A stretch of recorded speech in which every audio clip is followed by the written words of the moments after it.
state of California. We had a little bit of rain. We had just enough rain to put out the fires, not so much to cause mudslides, which is good news. But even better news, we got some news last night. We will never have problems with fire here again, thanks to a stroke of the sharpie from President Donald J. Trump, who announced last night the United States military just entered the great state of California and, under emergency powers, turned on the water flowing abundantly from the Pacific Northwest and beyond.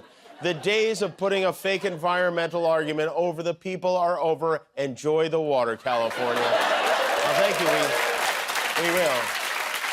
Guillermo, fetch me my slip and slide. The water is back on. Yeah, sure. And here's the question.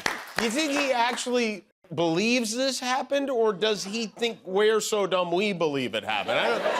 It's incredible. The minute I saw the post, I ran to my sink, I turned it on, water came just gushing out. I let it spray, I danced around like I was Shakira or something. And unfortunately, the party poopers over at the California Department of Water Resources ruined all the fun. They wrote, the military did not enter California. The federal government restarted federal water pumps after they were offline for maintenance for 3 days. State water supplies in Southern California remain plentiful. Oh, yeah, right. Just because it's raining, they turn the pumps off for maintenance? How convenient that is. Has a president ever been in a Twitter feud with the Department of Water before? I don't think so. This is such a weird new twist, the whole thing. The military did not enter California. We don't have a water shortage. The pumps they turned on don't even connect to the LA water system. And the governor's office released a statement that said attempts to connect water management in Northern California to local wildfire fighting in Los Angeles have zero factual basis. California continues to pump as much water as it did under the previous Trump administration's policies, and operations to move water south through the Delta have absolutely nothing to do with the local fire response in Los Angeles. But don't say any of that to Trump's new press secretary. Could you clarify what the military's role was, where the water came from, and how it got there? Again, the Army Corps of Engineers has been on the ground in California to respond to the devastation from these wildfires. And I would point out that just days after President Trump visited the devastation from these fires, the water was turned on. That is because of the pressure campaign he put on state and local officials there who clearly lack all common sense. Right, clearly. So clearly, it's invisible, in fact. Yeah, this might be worse than when he made Sean Spicer say he had the biggest inauguration crowd in history. Whether or not the U.S. military entered California and turned the water on is not a matter of debate. This is not liberal versus conservative. It didn't happen, okay? But no one calls them on it. Yesterday, Trump was in Miami for this annual House Republican retreat, which is being held at his hotel, coincidentally, where he warned lawmakers in the GOP of a very serious threat. Now, this was a serious killer, Scarface. You've all heard of Scarface. He had a scar for a reason.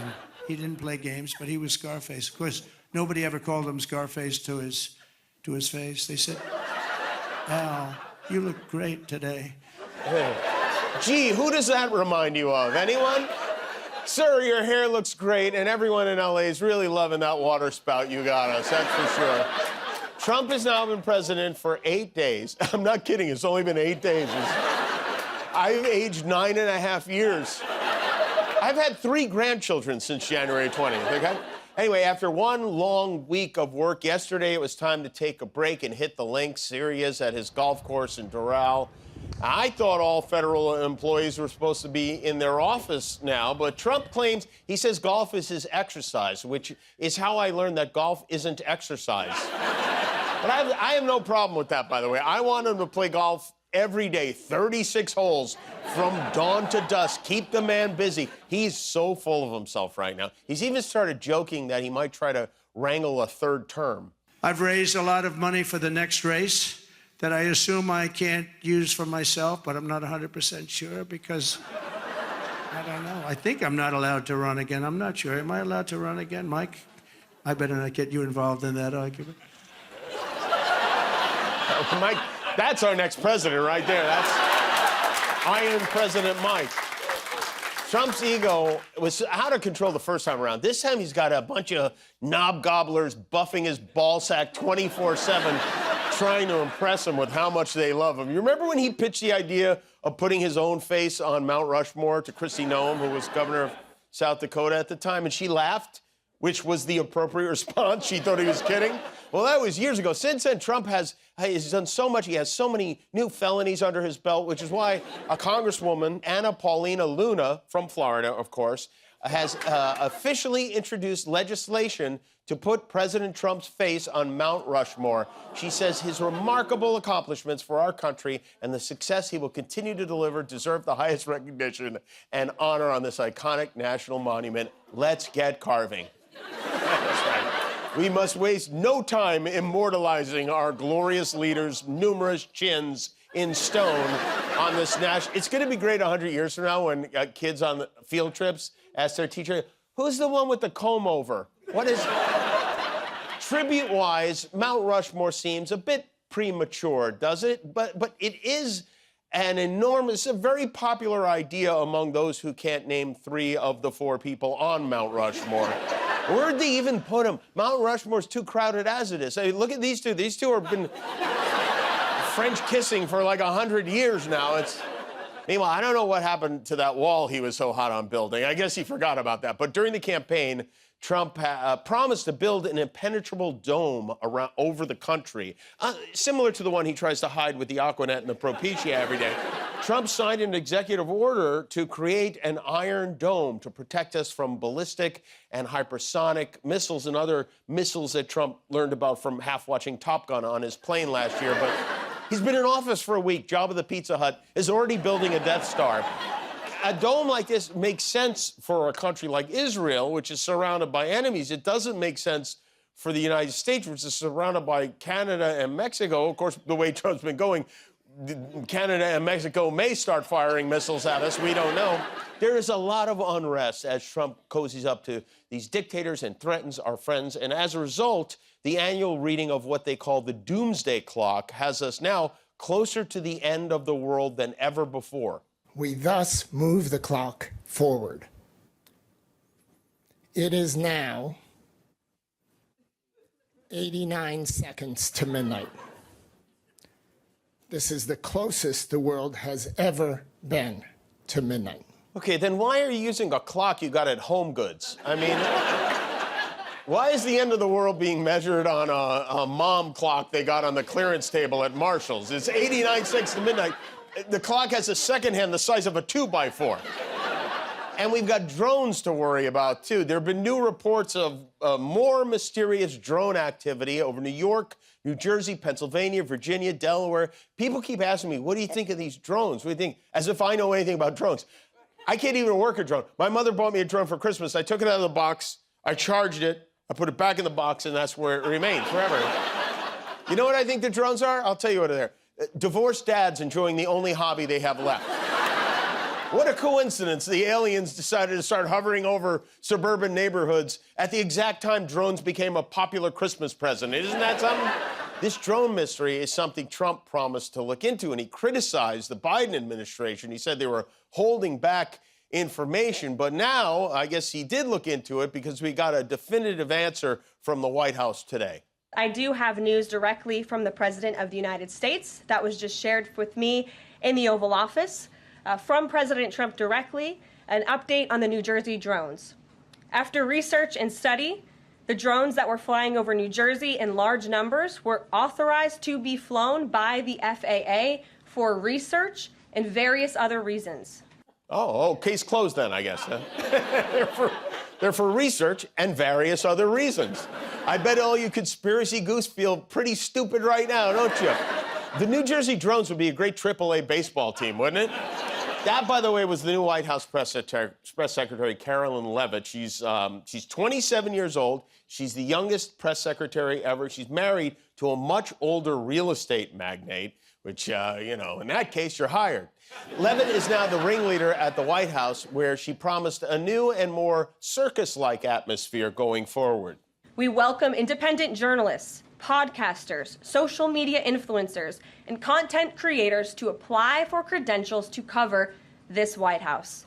And you can apply now on our new website, whitehouse.gov/newmedia. All right. And now I'll take one question from F. Jerry and two from the Rizzler. Okay? Guillermo, you got to fill out that form. Yeah, I will soon. You could be our new reporter from Univision or something. That'll be great. That'll be good. This is going to be interesting. They're about to open the White House to pro-Trump influencers and content creators, maybe even people like this. I'm Randy Quaid, and this is my wife, Evie. I help media giants News Corp and Warner Brothers Entertainment earn well over $1 billion for the films Independence Day and Christmas Vacation. What did I get in return?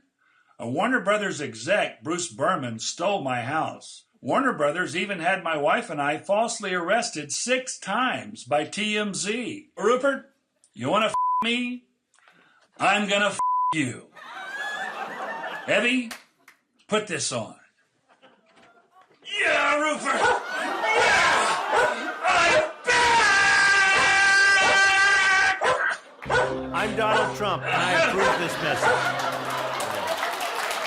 I hear he's hosting the Oscars next year.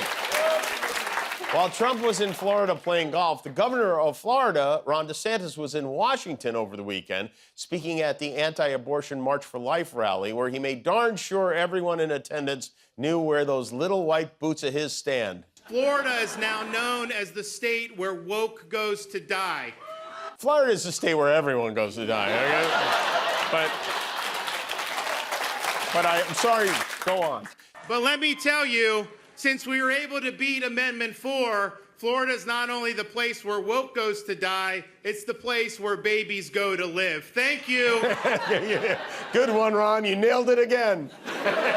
Remember when he was the big Republican hope to beat Trump? Yeah, I'm surprised DeSantis was not at home this weekend. Saturday, in case you don't have a fun calendar on your desk, was National Florida Day, which is a thing. I don't know why it's a thing.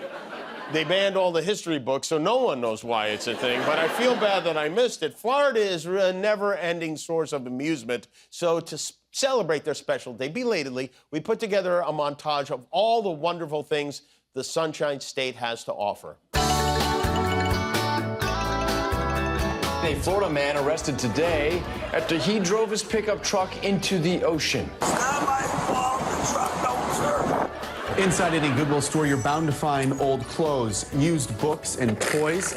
But how about a grenade launcher? The person is impersonating law enforcement officers. The truck is equipped with red and blue lights and has the words Booty Patrol on the side. A Florida woman named Crystal Methvin was just arrested for possession of crystal meth. Crystal meth. Crystal meth. Crystal meth. Crystal meth. That's a lot of meth. 19-year-old Edgewater Mayor Diesel Depew dancing while sitting at a table. Claims Depew was underage drinking in a bar. I need alcohol!